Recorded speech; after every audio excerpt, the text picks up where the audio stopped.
സ്നേഹ കണ്ണാടിയാണമ്മ തൻ കുഞ്ഞായി സ്നേഹ ഇന്നും ജപമാനോ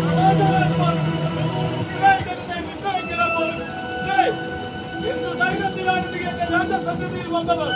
ആരാണ് നിന്നെ അയച്ചത്? പറയൂ.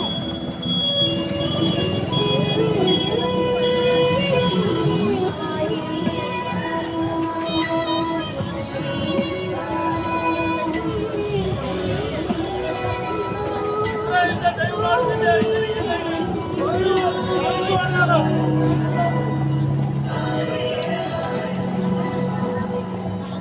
മകനുടെ നിഴലാ